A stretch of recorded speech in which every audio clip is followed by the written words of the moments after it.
Hey, my friends, we will be right back to the show. But I have a question for you.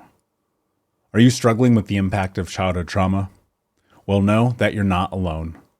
I'm here to let you know that I'm starting a brand new weekly coaching group that includes a year of life coaching, accountability, support, habit and goal setting, and more. I'm starting a waitlist for the group right now, and I'm only taking a handful of people. And I'll let you know that through this personalized coaching, we'll work together to help you understand how your childhood trauma has shaped your beliefs, behaviors, emotions, and will help you create a roadmap for healing and growth. Right now, you can schedule an absolutely free coaching session with me and get put on the wait list if you go to thinkunbroken.com. My friends, it's your time to turn your trauma into triumph, breakdowns into breakthroughs, and become the hero of your own story. And I'm here to support you in doing that. Just go to thinkunbroken.com to register for a free coaching call with me and to get put on the wait list for the brand new weekly coaching program. We'll be right back to the show. But before we do, I want to tell you about today's sponsor, factormeals.com, where if you go to factormeals.com/unbroken50 and use the code unbroken50, you can get 50% off your first order. That's factormeals.com/unbroken50. If you're like me and you are a person who is busy trying to create a life, heal, work on their health, wealth, and relationships, and not to mention deal with the day-to-days of normal life, you do not have time to be going to the grocery store and trying to figure out what you're going to cook every single day of the week. In fact, one time I did the math and I realized I was spending over 15 hours a week at the grocery store and cooking. When I added Factor, I got to use that time for myself, for my family, for my friends, for my community, and for my business. And so if you're in the place where you need some more support in the kitchen, head to factormeals.com/unbroken50 and use the code unbroken50 to get 50% off. Do you ever feel like life is a never-ending series of lessons while you try to find purpose, meaning, and answers? I am Vanessa Fontana, the host of Figuring Shit Out, a podcast where we undertake self-help, coming of age, and healing. As I live my 20s in New York City figuring shit out myself, I've realized that if you spend your whole life trying to get your act together, you don't have a life. You have an act. On Figuring Shit Out, every Sunday, you get to normalize the journey of not knowing and be guided into living your life with more intention and ease. Hey, my friends, we will be right back to the show. But I have a question for you. Are you struggling with the impact of childhood trauma? Well, know that you're not alone. I'm here to let you know that I'm starting a brand new weekly coaching group that includes a year of life coaching, accountability, support, habit and goal setting, and more. I'm starting a waitlist for the group right now, and I'm only taking a handful of people. And I'll let you know that through this personalized coaching, we'll work together to help you understand how your childhood trauma has shaped your beliefs, behaviors, emotions, and will help you create a roadmap for healing and growth. Right now, you can schedule an absolutely free coaching session with me and get put on the wait list if you go to thinkunbroken.com. My friends, it's your time to turn your trauma into triumph, breakdowns into breakthroughs, and become the hero of your own story. And I'm here to support you in doing that. Just go to thinkunbroken.com to register for a free coaching call with me and to get put on the wait list for the brand new weekly coaching program. What's up, Unbroken Nation? Welcome to another episode of the Michael Unbroken podcast. My goal and company is to give you the tools to help you understand your past, get out of the vortex, and become the hero of your own story. This podcast is sponsored by thinkunbroken.com. And you can check out my new book, Think Unbroken, Understanding and Overcoming Childhood Trauma. This podcast is not a substitute for mental health care, but instead think of it more as a companion where we're here to support each other and to grow. Each episode of the Michael Unbroken podcast is less than 10 minutes, though sometimes that does not happen. So hang out with me. Stay tuned. If you have questions, if you want to have conversations with me, or you have information you want to share, reach out to me directly on social media at Michael Unbroken, or you can email me at michael@thinkunbroken.com. Enjoy this episode, my friend, and until next time, be unbroken.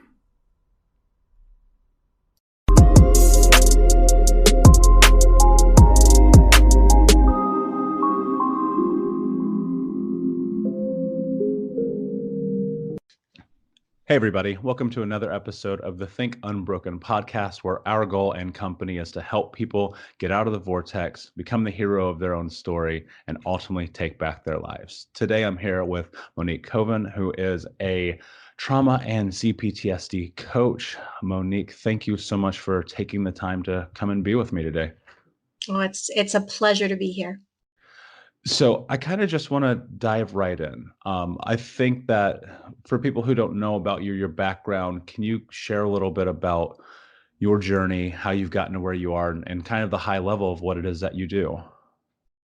Sure. So I was birthed, you could say, into trauma. I was raised in an environment with a mother that was not attuned, that was, had her own really very, I guess, traumatic history. And so there was a lot of abuse and chaos. And I saw a lot of abuse. I experienced a lot of abuse, and I was in chronic fight and flight as a baby, all the way throughout all of the years. And my father, I guess, couldn't take it anymore, and he left, and that was like the last straw, because at 10, he was my, I guess, kind of safety net. And then things just got a million times worse. Different men coming in the house, chaos, police, knives. I was constantly in fight and flight. I was always shaking, like shaking. And yet, you go into your teenage years trying to kind of look like you are fitting in. And so I plastered a smile on my face and tried to act like everything was okay. But I was absolutely dying inside. And so I couldn't wait to grow up and get married and have the kind of family that I deeply wanted, which was really a loving, secure, attuned family. And so I met a great guy, and I got married, and I had beautiful twin girls, and everything on the outside looked just like I pictured it would. But on the inside, I was feeling the same feeling states that I felt throughout my childhood. I was chronically anxious. I was just always afraid, and I could not figure out why I was feeling the same way. And I had very typical PTSD symptoms like disassociation. I could not stay in the present moment. I would go into automatic freeze. I'd be triggered by all kinds of things. And for the life of me, I could not figure out. It made zero sense to me. And I used to call it Groundhog Day, because every day I would wake up and say, today's going to be different. I'm going to accomplish all these things on my list. And the same thing would happen. The freeze, the running away, the, chronic anxiety. And I desperately tried to get help. And so I began decades of trying different therapies. I wanted to go to an expert. So I went to a psychiatrist, and I figured she's going to tell me what's going on.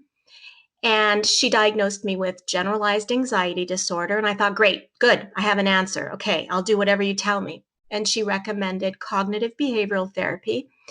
And so I really tried hard, but my amygdala was so activated that I could not relax. And so when I would go back to see her, I almost felt like I was disappointing her because I was not able to do her recommendations. And so I tried various forms of CBT, different CBT therapists, and then I started trying different types of therapy. I tried over 15 different modalities, and nothing was really touching the symptoms. And I remember speaking to her and saying, I can't focus. I'm running out of the house. I described very typical PTSD symptoms, and she never once said, this is related to childhood trauma.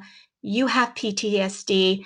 I actually made her send me for an evaluation to be tested for ADD, because that was the closest thing I could find on the internet to not being able to focus, when really I was in disassociation so much. And, of course, I didn't come back as having that.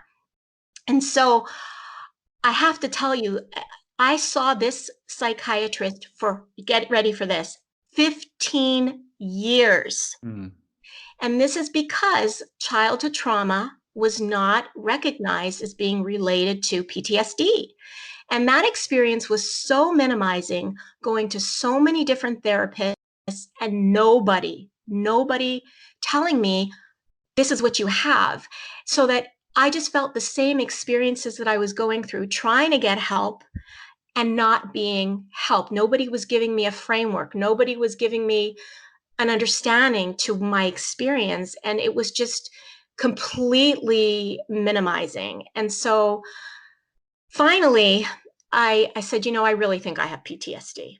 And I just want to mention, by the way, I did walk into that doctor's office one day with the book from Judith Herman, Recovery and Trauma. And I said, I think I have PTSD. And she just minimized that.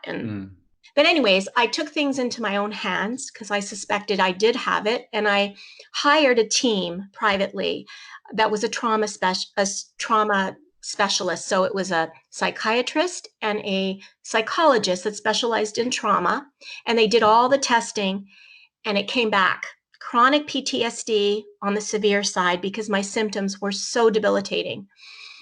And that began, I thought, finally, I know what I have. And then I just started attending conferences. I traveled to different places all over the world to get trained, to get some understanding. And then I did, of course, a certification with the trauma recovery. I also spent a week at the Attachment and Healing Center training there as well. And I worked with a trauma therapist on my own. And that experience was so validating. For the first time, I felt like somebody had compassion for my experience. And when that happened, that work with her was so, it just shifted things inside of me, that experience of having a compassionate witness for the first time. And so I have recovered, which means I no longer would fit the diagnosis of PTSD because I don't have the experiences of the symptoms anymore. I don't have chronic anxiety anymore. And I think that my passion, because I experienced all of those symptoms for so long, is the same passion that you have, which is showing people that you can experience life differently, that you can change, that we can have a different experience of life, and that things don't always have to be the way they once were. Yeah, absolutely. And there's so much that I want to dive into here with you because we have so many similarities, you and I, in our story, but also we have so many similarities with other people who maybe they've been in counseling or therapy for 10, 12, 15 years and they're not getting anywhere and they're spinning their wheels. I think, and this is my personal opinion, I think that the number one thing that we can do as trauma survivors is educate ourselves. Because once you understand and you have the baseline, everything else becomes palatable. And I think that education starts with understanding the symptoms, understanding how you get to where you are, understanding the mechanisms of the brain. So I want to go back and we're going to pop onto a few different things as we go here because I really want to take a dive into this. You mentioned the amygdala. Right. So pretend that I don't have a single clue what that is. Can you talk to me about the mechanisms of the brain and the association with trauma? I can do it in the way that I understand it. I'm not a neuroscience. I don't claim to know, everything. I can explain it how I understand it. Perfect. And how I understand it is that there is nothing wrong with us. We were built with this ability naturally to be alarmed when we are in danger. It's just how it is. It's like, if a car's coming at us, we'll get that, that feeling because that's our design. It's wonderful. It's to protect us. But what happens when we are from birth in a situation where, first of all, we don't have this safe connection with a caregiver who, when we're distressed, comes to us and, provides comfort and regulates us, we're left to our own. And essentially we are left unregulated and in fear. And the world in our little brain becomes a very scary place. Everything becomes scary, and we become kind of hyper alert to threats in the environment. And so what has happened, the way that I see it with trauma, is that our amygdala is really big because it has been triggered chronically so often. There has been, I mean, in my case and in your case, our own caregivers, where we're supposed to feel safe with, they were the ones that were scaring us to pieces. And we feared for our life for good reason, over and over and over and over again. And can you imagine, as a baby and then a toddler and then a child and then I mean, so this is what I mean. Our brain becomes very conditioned to the fear response. And the world really does look like a scary place because that is our frame of reference. That is our memory. And anything that doesn't look predictable, we start to feel that same feeling. Does that make sense? Totally. And it's one of those things where I had a therapist tell me something very fascinating one time. And he said, you've had trauma since you were a child. You have been depressed since you were a child. You have been anxious since you were a child. You have had these symptoms of CPTSD since you were a child. Mm-hmm. However, as an adult, I could not rationalize that. I could not reconcile with that because of the simple fact that that was my entire experience. I didn't know any other way. I didn't know that I was depressed. I didn't know that I was anxious. I didn't know that the fact that I was dissociated was because of the trauma that had happened 25, 30 years earlier, right? So one of the things that you mentioned is the symptoms of PTSD. Can you kind of talk about that? Like, if I'm sitting here listening to you, Monique, I have no idea. I just know something's wrong. I just feel like the world's always caving in on me. I can't pay attention. I'm always lost. Like, what is happening? How do I know? What are the symptoms? What is indicative of I may actually have childhood trauma? Wow. Well, for me, one of the things was I had a lot of flashbacks, both emotional and visual. And so as I said before earlier, I often felt the exact same feeling state that I did when I was growing up, when I was in my childhood.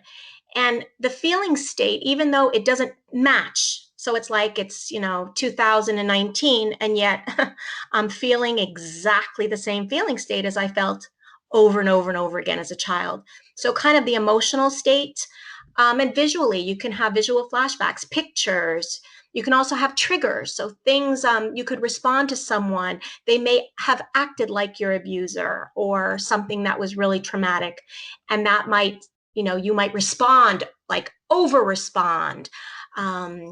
The other piece is disassociation. And there's different forms. I didn't have the type of disassociation that some people have, where they really miss hours, long periods of time and so on, or disassociation, or, even derealization and those kinds of things. I had more that I could not be in the present moment.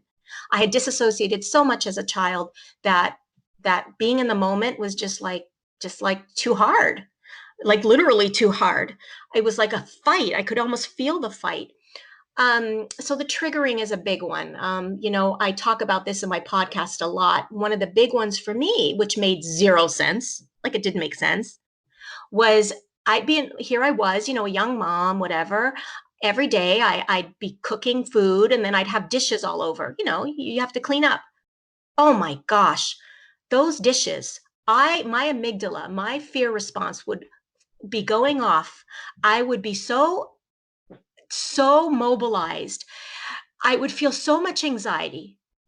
And I either would stay there and feel my feet glued to the floor, but usually it would get so intense that I would get into my car and race out the door because now I could escape.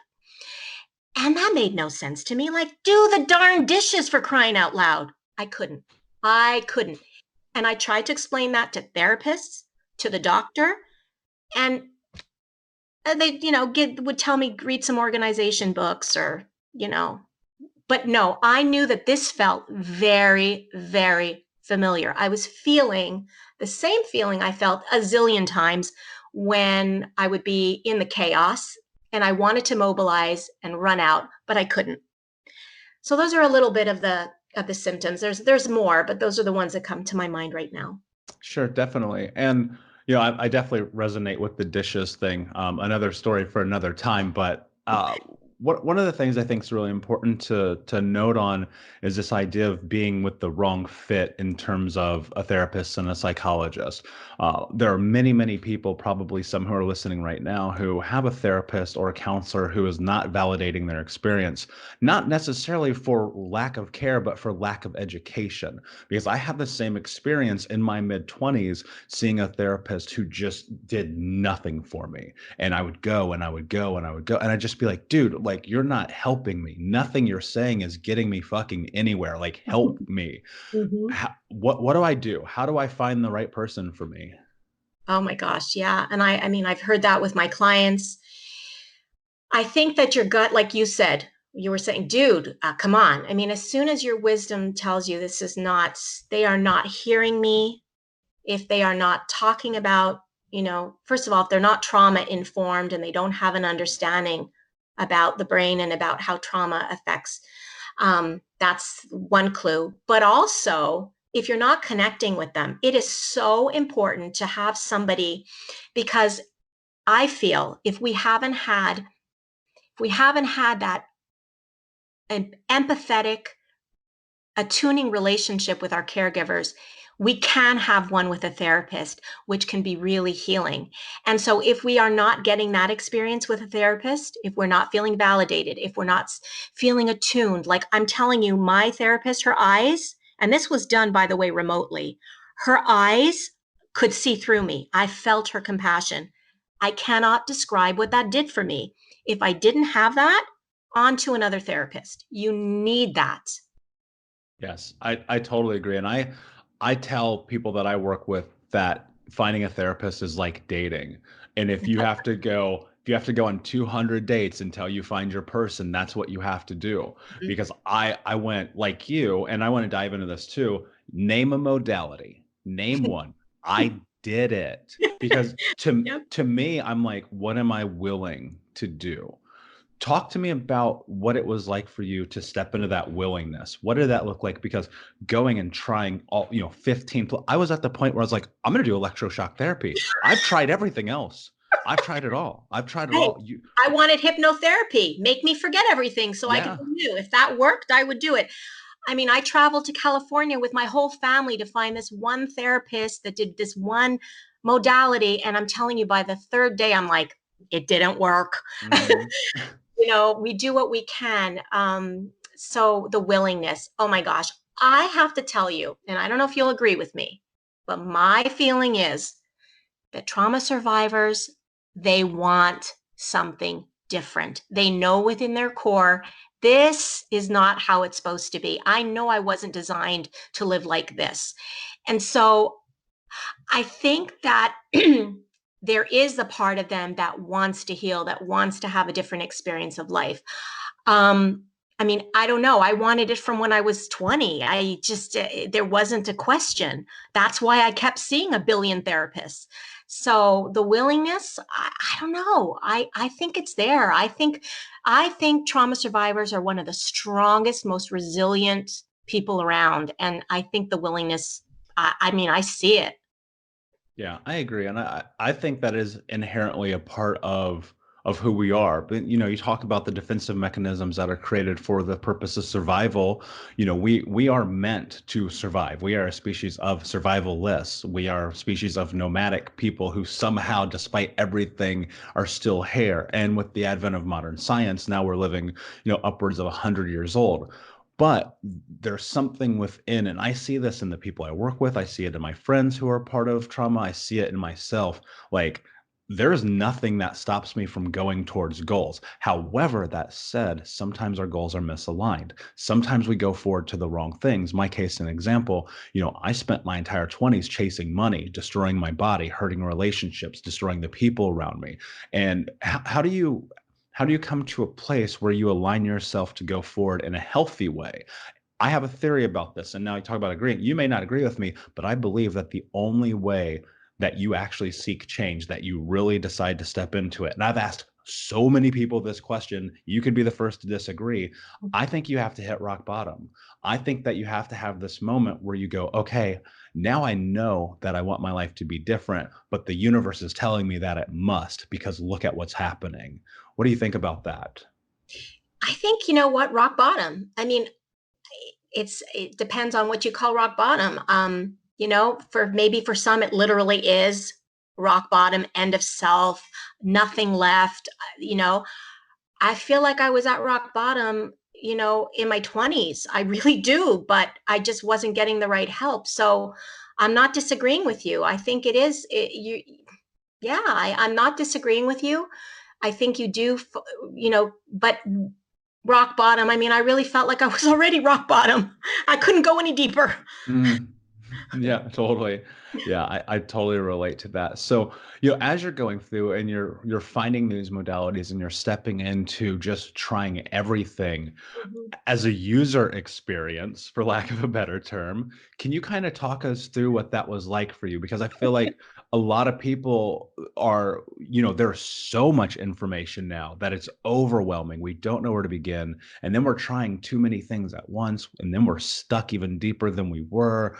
What was that like for you? Because Oh I have my, my own experience. oh my gosh. Like I said, I think I tried maybe 6 different CBT approaches, all different. Some incorporated the past, some only dealt with with the present. I did some stuff that's considered like, a little bit like out there. And I was really going to try whatever I could that would help me. And I really put in, my hope was that this thing would work. This thing would work. I'm trying to think. I mean, it was upsetting when it wouldn't work. Like when I saw that I still feel. I remember one therapist that I worked with, 7 months with this one. She'd never talked about trauma or PTSD. I pointed to my stomach because that's where all my anxiety was felt. And after 7 months, I said to her, "When is this going to go away?" And she, like, I thought, are we going to have to just talk some more? Like, when is that going to go away? So, yeah, I don't know. I even forgot exactly what your question is. Yeah, what was your experience going through and doing all these modalities, Okay. and just as someone in it, what was that like for you? Um, I always came in with a lot of hope, and then I would leave disappointed, but not disappointed enough to give up because I knew I'm not giving up. And so it was on to the next, on to the next, on to the next. And that is just on to the next until I find freedom. That's it. And freedom is to be found because like I said, I don't have anxiety anymore. I have normal anxiety like everybody else, but I Mm. used to wake up crying. I had so much anxiety and anticipating the day. And then the whole day was chronic anxiety and thoughts of my trauma. And I am living the complete opposite today. So we are able to change. We have the ability within us to change. So don't give up, no matter how many times you feel like, this therapy is not working. You know, okay, that doesn't mean that it's you that's wrong. You are not wrong. Okay, so on paper, that sounds great. Mhm, In practicality, though, mhm. talk to me about what tools you implemented in your life. What were the changes? What were the tangible things that began to happen that elicited this Yeah. change? I love to talk about this because this is really where the hope lies. So I'll say what started with me, which I mentioned before, which was ginormous, is the compassionate witness. Because so many times in the trauma in the past, I was trying to get help from adults and they would look the other way. I was trying desperately. And my traumatic experience was never seen or heard or validated. Having a compassionate witness, someone who sees you and validates and sees your experience and it shows empathy, shows compassion, something inside you that feels like it died ignites again. You have trust in the world again. You have trust that human beings can be kind and that you are worthy because someone else has validated your experience. Now, I know that I'm not saying that I wasn't worthy before. I certainly was. I was born worthy. But having another person validate that we are born for connection was totally healing for me. So that was the first piece. The second part was really, I started to get an understanding about how our human experience is created. And what I understood was that I was in a whole lot of anxious thinking all of the time. And I started to understand how our feelings, our physical sensations are really related to what we're thinking. And so I used to kind of think that things were happening outside of me that was causing me to feel anxious. And that really made me feel really powerless and helpless. I felt like a victim to the world. But when I got an understanding of the connection between, oh, I'm having all this anxious thinking, and my body is physiologically responding in that moment with symptoms and feelings flowing through me of anxiety, I started to feel a little bit safer because I started to understand, okay, there's nothing wrong with me. I'm just having a lot of anxious thinking. And when my thinking kind of starts to relax, I start to relax. So that was really, really huge. And my anxiety level just kind of just started to really dissipate as I started to see that.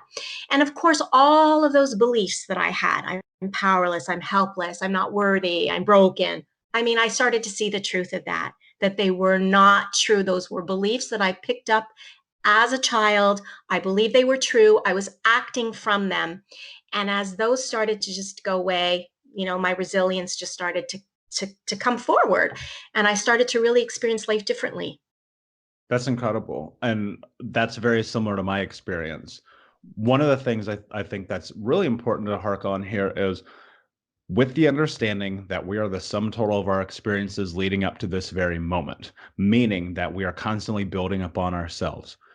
If we come from a background of our self-talk being informed negatively by our environment, we step into that as an adult once we become more cognizant of who we are. What is the process like to begin to reverse that? Because I believe one of the most important things that you can do in this journey is change the way that you talk to yourself. What was that like for you? Yeah, well, what comes to my mind, I agree with you totally with everything you just said. What comes to my mind is that self-talk is that I wasn't aware of the brutality of my relationship with myself. So I didn't realize, if I would, like example, the dishes, when I would go into a freeze mode, I'd be pissed off at myself that I didn't get my list done. So I would tell myself off. And that was going on all the time. Even, as I was recovering, I didn't realize how much of that brutality I was doing myself. And what I incorporated and what I teach my clients is just the opposite. You have to have radical self-compassion. I mean, that has to be your new way that you relate to yourself. And I know it's totally unfamiliar. Whenever I talk to my clients about self-compassion, they're like, what is that? Like, it's so foreign, and I get it. But that is what we have to be able to start to give ourselves. So as an example, when I would do something that, I didn't do things on my list, instead of telling myself off, I would be, it's okay, really in a kind way. It's all right. It's okay. And that did something for me. It really did. And I just started doing it more and more and more. And I started to relax because I wasn't whipping myself anymore. Mm-hmm. Yeah, totally. And I think there's an assimilation period in that too, where it takes time. And I'm in a place now where you rewind 15 years ago, the things I would say to myself, I could not imagine saying those things to myself right now. And so I think that you have to also be courteous with time in this because the assimilation of becoming this new person is very difficult because the old you does not want you to exist as the new you, right? Or it does. I don't know. We can get into that. That's kind of psyche, right? But I think ultimately at the end of the day, like the baby steps you take and saying the little things and doing the little things right. So if I come to you, well, actually, let me ask you this question. I know something is wrong. I know like maybe I've dissociated from childhood. Maybe I remember there were some bad things that happened. There's blank spots here and there. All of my relationships are failing. I'm a workaholic. I drink too much. Everything feels very chaotic to me. And I know something is wrong, but I'm terrified to seek help because societally, this is such a problem. It is like the child abuse is the elephant of the room of mental health care right now. Mhm. Where do I like, what do I do? Where do I begin? What are my resources? Like, how do I even find a person like you? How do I, like, what do I do? I feel lost. I feel alone. What are my actions? I don't know, but as you speak, I want to just hug you, because I can feel for that person, that feels that way. Where do I start? Like, what do I do? I think what comes to my mind really is just an acknowledgement, really, that, if your wisdom is telling you I'm not feeling right, is to start to acknowledge that, yeah, that my trauma or my experience has had an impact on me, and maybe I need to talk to someone about it and, begin the process of finding that right person where you can start talking about it and looking at it and making sense out of it. And like you said, when you get some education and understanding, it just kind of helps you feel a little bit safer. Yeah, absolutely. And there's safety in numbers too. And I think one of the things, and I want you to talk on this also, is building a community. You said that you put together a team. I did the same thing because I feel like there has to be community. I mean, I was in a men's group specifically proctored by a Gestalt therapist for a purpose. I was in a one-on-one therapy. I did CBT, NLP training. Also, I started training myself too, right? I surrounded myself with this community of people who could help me not only validate my experience, but like create what was next. Can you talk about the importance of community, right? And how that played a role and why, more importantly, why you decided to build a team around yourself? Okay, I just want to clarify. I built a team around myself at the beginning was for the evaluation. Hmm. But I did find as soon as I got the diagnosis, I wanted to connect with other people because for so long I felt so alone. I didn't even know that I had trauma. Like, in other words, I remember speaking to a coach, a trauma coach, and saying, I don't know if this really constitutes trauma. And she heard me speaking. She's like, yes. So there's something about community and other people who can share this understanding, because we feel so isolated in our experience and so alone in the world, like we're the only one who exists. And then when you meet other people who have been through, similar experiences, there's just a sense of belonging and comfort in that. And so that was good for me. I do have to say that sometimes it can be good, and other times it maybe not be so helpful if people are spending a lot of time just talking about symptoms. It kind of sometimes is not that helpful. I guess it depends where you are in your recovery. But at the beginning, I found that joining trauma groups, getting educated together was super, super helpful. And yeah, I mean, community is so important. We were designed to be, like you said, in a communal, to be together, to support each other. So I think that's really important. Yeah, absolutely. Before I ask you my last question here, where can people find you? Okay, well, I also have a podcast which I'd like you to be a guest on. Would love to. Yeah. And my podcast is called Freedom from CPTSD and Anxiety. And you can find that on any platform, iTunes or anything. I also have a Facebook and Instagram account at cptsdcoach.com, and a website if they want to get in touch with me at www.cptsdcoach.com. Awesome. So, Monique, my last question for you Yeah. is, what does it mean to you to be unbroken? Ah, I love this conversation, Michael. Okay, so what does it mean for me to be unbroken? I never believed I might have believed I was broken, but I now see that I was never broken, just like you see. That's why I love the name of your book. I believe that we were born with resilience. We were born. And so how I know that, just look at nature. Just look at nature, how everything takes care of itself. We are a part of nature. We are nature. And so we have it within us to heal. We're always moving towards healing. So what it means to me to be unbroken is, I guess, just being who I really am.